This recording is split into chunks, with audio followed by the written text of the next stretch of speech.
Welcome to the Deep Dive. Today, we're jumping into something really critical, an update that's going to impact thousands of people right here in the UK.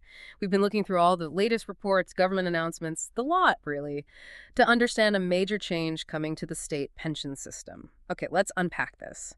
Our research points to something pretty stark. Thousands of UK pensioners could actually see their weekly state pension cut. We're talking potentially down to just £115 a week.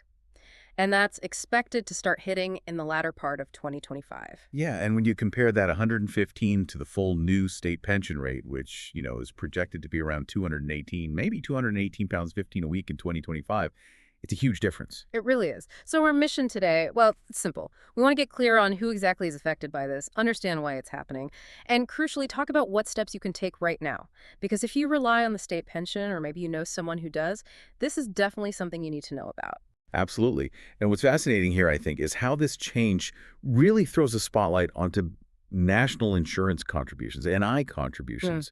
It just underscores how vital they are in, well, determining what pension you actually end up with. It shows that direct link, which maybe isn't always front of mind, between your working life history and your retirement income. That's a really important point. It's not automatic, is it, the state pension amount? It's tied to what you've paid in or been credited with. So let's dip into that. Why exactly are these pensions being reduced for some?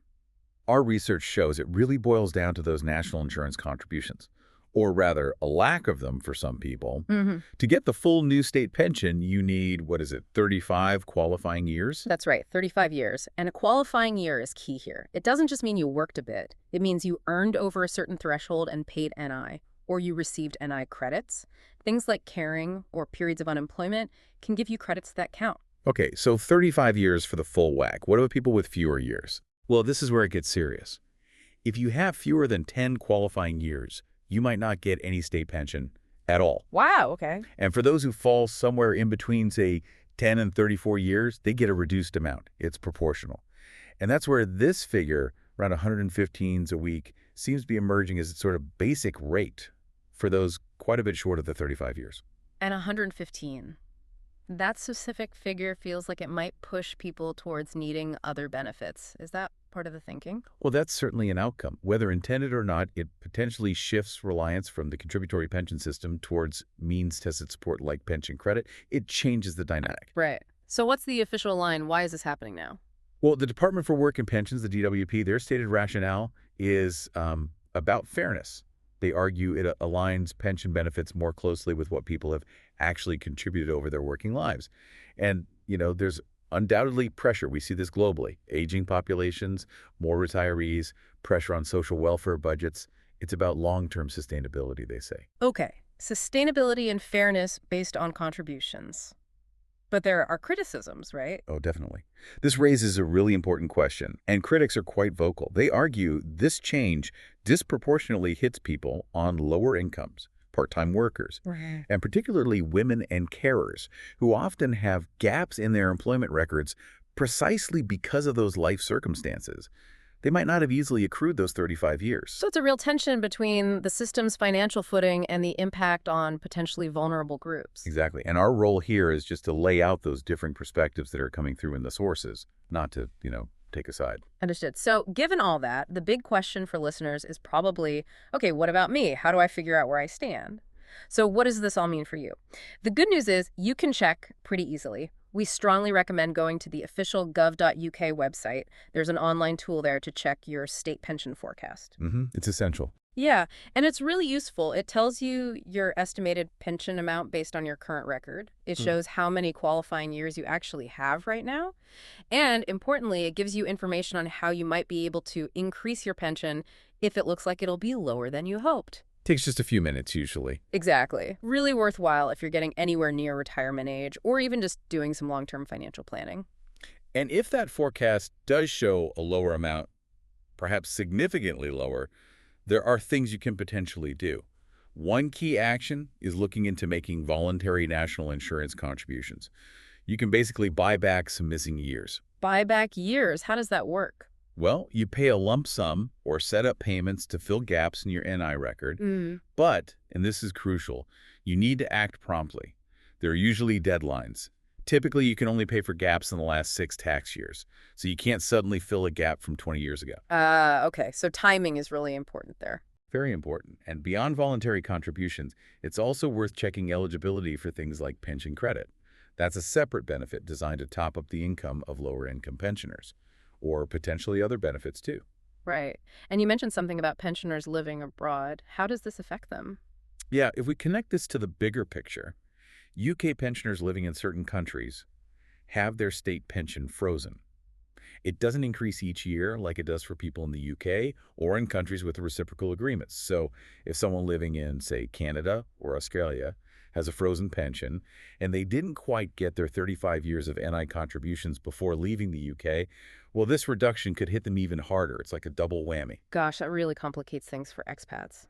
Thinking about the impact back home, though, a cut from over 200 pounds down to 115 pounds a week, that's going to cause real financial stress for people, isn't it? Especially with costs for, well, everything, energy, food, housing being so high. Absolutely. It could be the difference between managing and genuinely struggling for many. People plan based on expected income, and this pulls the rug out for some. And the DWP suggests checking for other support, but the critics argue that's just not enough, right? That it doesn't really bridge that gap adequately. That's the counter-argument, yes. That relying on means-tested top-ups isn't the same as receiving the full contributory pension people felt they'd earned, and it might not fully cover the shortfall anyway. So, politically, this must be causing quite a stir. Oh, it is. Our sources show significant debate in Parliament. Lots of noise from the public, too. Opposition MPs are calling for urgent reviews, warning about potential increases in pension or poverty. You've got advocacy groups pushing for maybe better transitional arrangements for those caught out, or at least much clearer communication from the DWP about who is affected and why. And do we know if this 115 level is fixed? Or could it change? That's part of the problem, the uncertainty. The DWP hasn't really confirmed if this 115 threshold is, a permanent new baseline or just part of a longer adjustment. Everyone's kind of looking towards the next autumn statement from the Chancellor. That's likely where we'll get more detail on future pension policies, but for now, it leaves people hanging a bit. Okay, so with that uncertainty, knowing about other help is even more vital. Let's just quickly list some of those potential benefits again for people. Sure. There's pension credit, which we mentioned, extra money for living costs if your income is below a certain level. Housing benefit could help with rent, though this is increasingly part of universal credit for new claims. It depends on your situation. The winter fuel payment helps with heating costs during winter. And council tax reduction, which can lower your council tax bill.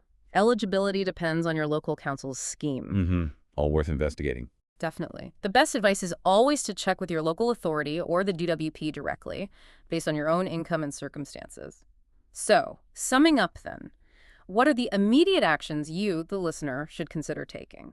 First, absolutely check your national insurance contribution record. Know your numbers. Yeah. Second, use that state pension forecast tool on gov.uk. See what you're projected to get. Third, if there are gaps and you're eligible, seriously consider making voluntary NI contributions, but remember those deadlines. Crucial. Fourth, look into those additional benefits we just listed, pension credit, housing benefit, and so on. See if you qualify. And fifth, just keep an eye out for government announcements, especially around the autumn statement. Stay informed. It sounds like a lot, but being proactive is key here. It really is. Retirement planning seems to get more complex year by year, doesn't it? Staying informed, taking action today, it really can help secure a better financial situation tomorrow.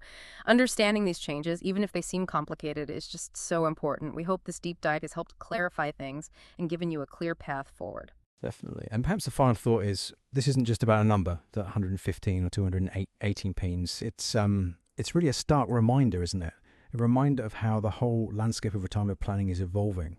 And it really highlights the power of personal preparedness. It kind of prompts us all to think about how we navigate these complex systems proactively to try and secure our own financial peace of mind, especially when the future feels pretty uncertain